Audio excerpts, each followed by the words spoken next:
I just received a very long email to which I'm making this video response because I suck at writing and I'm probably going to lose the message of what it is I'm trying to say. Now, this person, you know who you are, I'll keep you anonymous. You have taken an awful lot of time to write out your story.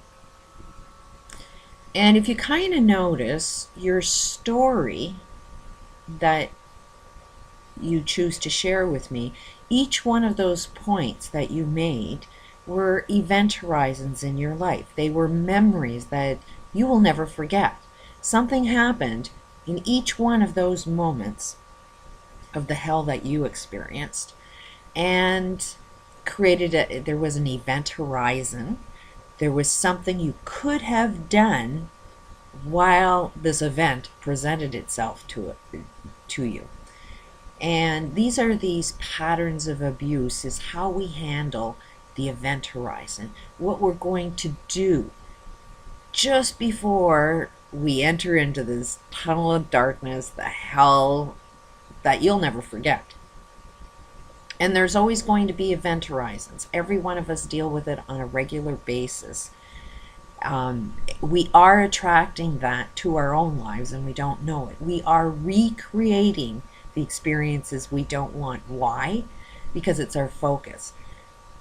Everything in your story, most of it was focused on bad shit that happened, but I'm pretty sure there's some good stuff in there, but they aren't things that you would tend to remember because you're very, very focused on the problem.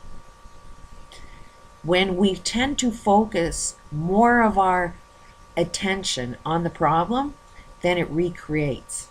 We're looking for it. We're seeing it repeat. We're like, there it is again. There it is again. There's another time I'm not loved. There's another time I'm, you're looking for it because it's sort of like programmed into you that that's what your life is all about.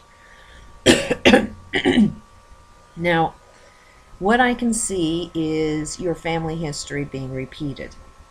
What tends to happen is your mother's experiences, how she handles problems, all of the experiences that she created, everything that she knows she is attracting it, and it's locked in her DNA, which is passed on to you. So you're going to repeat the same patterns as what your mother did. You also are going to have the DNA, the life experiences of your father. So when these two adults came together and created a child, you are now blessed with both of their problems and more intensely. And when you have children, that same pattern is going to be repeated in them, that you and their father, whatever their life stories are going to be merged together, and now your kids are going to be experiencing the same problems that you have.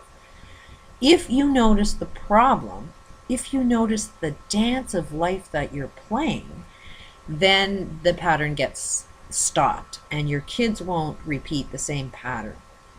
One of the best things that you can offer your children is for them to witness a problem, but also see the solution of the problem, so that when they go to experience the same events and event horizon, they will know what to do in that moment and make better decisions. Now, looking at your mother's patterns, she had a drug addiction. Let's just label it as she had addiction problems. And there always is a cause. And if you are repeating the same life experiences as her, if this is true, which it will be, you just may not be aware of it, then her reasoning to take drugs, there was something big and bad wrong in her life that she couldn't cope with. She was in enormous pain, so much pain that she needed to take drugs. Your father, on the other hand, was the I'll save you, I know best, and he's the rescuer. And he'll always pick somebody that has an issue so that he could save them. Both sides of this dance, like there's the victim and the savior. And both of them lack the ability to save themselves. like, for example, your father has a need to save other people, but he hasn't got what it takes to save himself. Your mother needs saving, but she has to save herself. Just like you and your husband now, you have to save yourself, and your husband has to save himself. And not look for each other to be the one that saves them, because whatever advice you offer your husband is advice you should actually follow yourself. Whatever advice your husband offers you is something that he should follow in his own life. We tend to give amazing advice for other people, but we tend to fail at following this advice ourselves. Now, you mentioned pornography is a little bit of an issue. Infidelity is a bit of an issue, and both are playing the same game. Both are hurting each other, and both are showing nothing more than a sign of lack of love, that you're not experiencing the love that you want to have, so you're looking for it in any way, shape, or form you can get it. Where what you need to do between each other is sort of admit, okay, I ain't feeling the love. And then each of you have to know what it is you need to feel that love. And for the most part, it's always going to be a lack from within. That no matter what somebody else does for you, you'll never ever feel love, because you're so busy rejecting love. You don't even see it, you don't recognize it. You know, it personally would scare the shit out of you, because you don't know how to handle love. So, you know, asking your partner to show you the love is never ever going to be the answer. You need to have the love within yourself. You need to love you.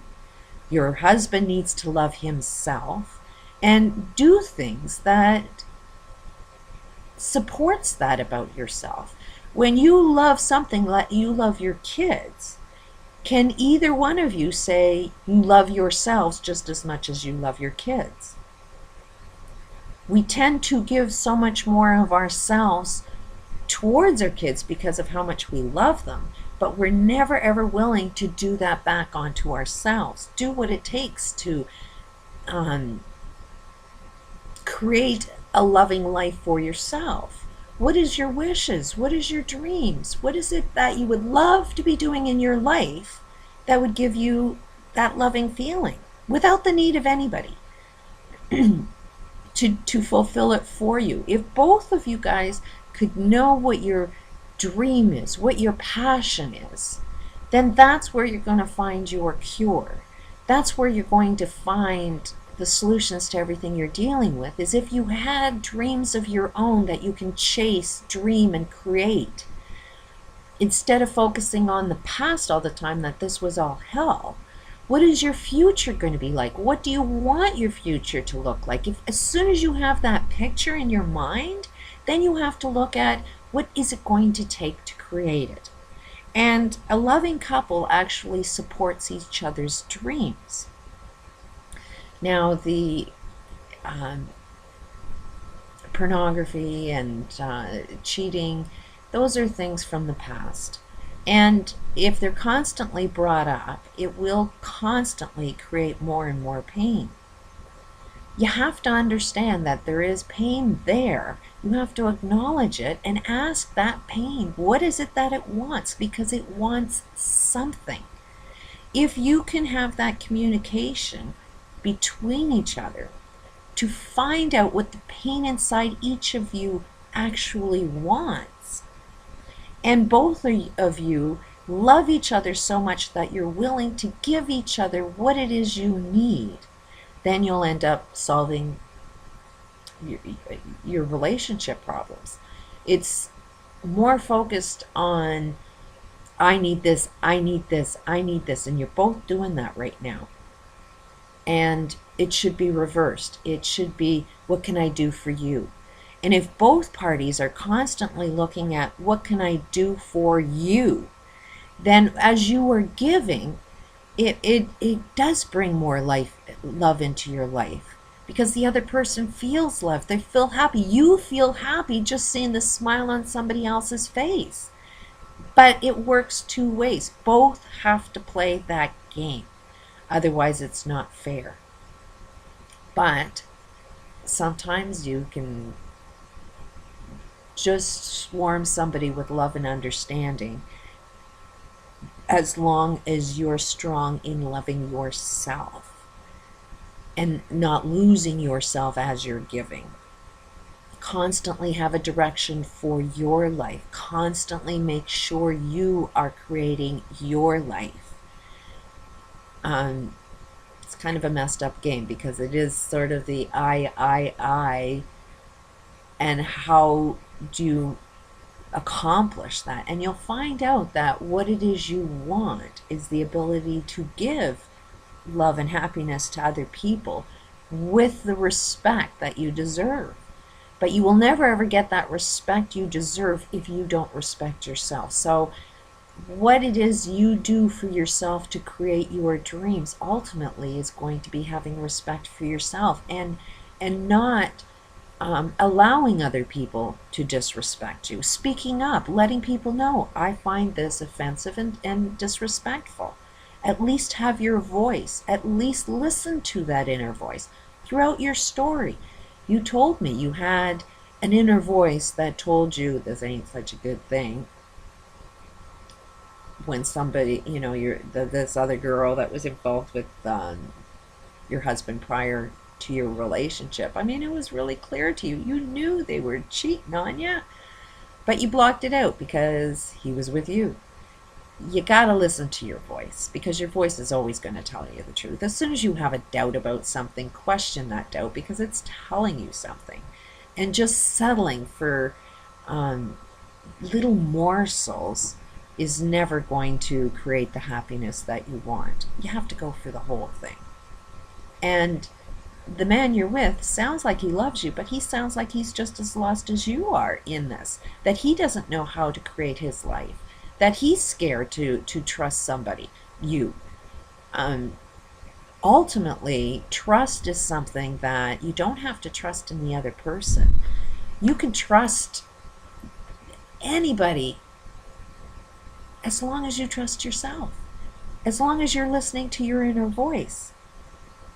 Again, you do have to get over your issues, because sometimes that doubtful voice will recreate the events that you don't want. So you do have to really, really listen to that inner voice. And the process of doing that can never be done with anger. If you are angry, frustrated, and you listen to that inner voice, it's always going to be wrong. But if you listen to that inner voice while you are feeling love, feeling respected, feeling, peaceful, and then asking your intuition, okay, is what I'm seeing actually happening? Then trust that voice. Ask it, what is it I should be doing? Listen to your inner voice. It will guide you down the right path at all times. It is your full potential. It is the best aspect of you.